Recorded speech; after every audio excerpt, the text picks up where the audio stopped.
Hi everyone, my name is Melanie and I will be presenting on human trafficking online and offline, specifically recruitment and selling methods traffickers may use.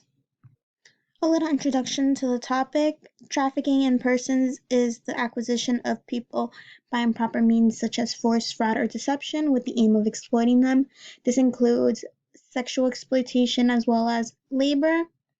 In 2016, there were an estimated 40 million trafficking victims. This is a lucrative industry with a clandestine nature.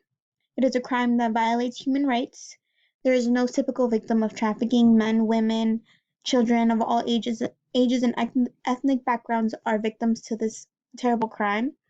And traffickers use manipulation as well as physical and psychological violence to exploit the vulnerabilities of victims. A little bit about technology as a tool for traffickers.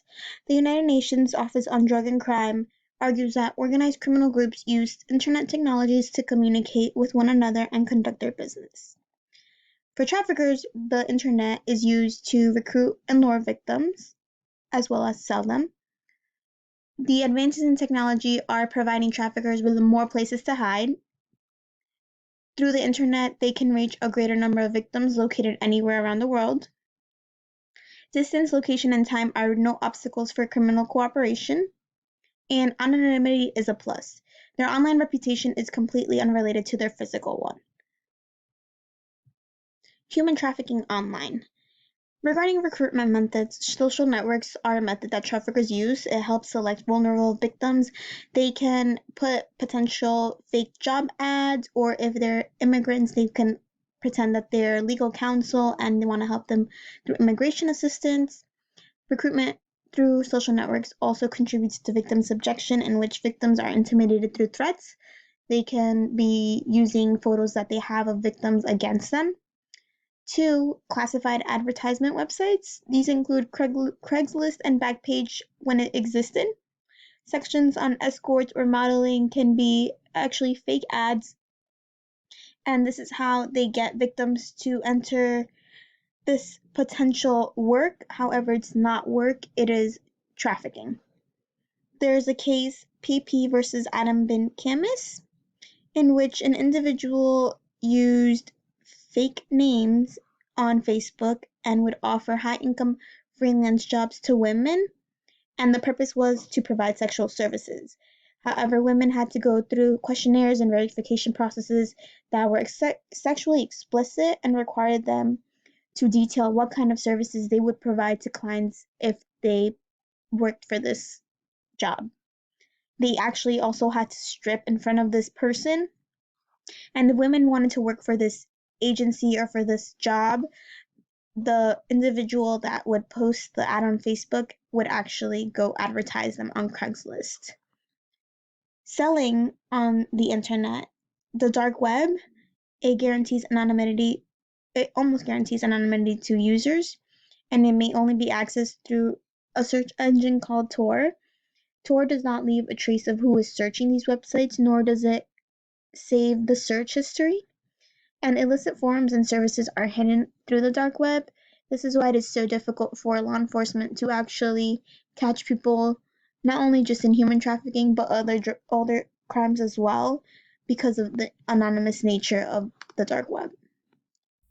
Human trafficking offline recruitment methods include kidnapping, in which individuals are kidnapped from their home countries and brought to bars or illegal brothels by force to work. Tourists are usually a vulnerable group under this recruitment method. 2. Travel agencies. They operate illegally to provide individuals with legal documents such as permits, visas, and passports. These agencies usually work with the criminal organization itself in ensuring that the victims are being moved accordingly to destination countries. 3. Marriage agencies. Desperate females, such as young girls or widows, are looking for better opportunities abroad that will lead them to a wealthy lifestyle. And women are usually attracted by successful life stories of women who find a foreign husband through these agencies. With regards to selling methods offline, there are profiteers, which include pimps and brothel owners. One way of selling victims is by purchasing them for involuntary prostitution and then selling them to other pimps or other people.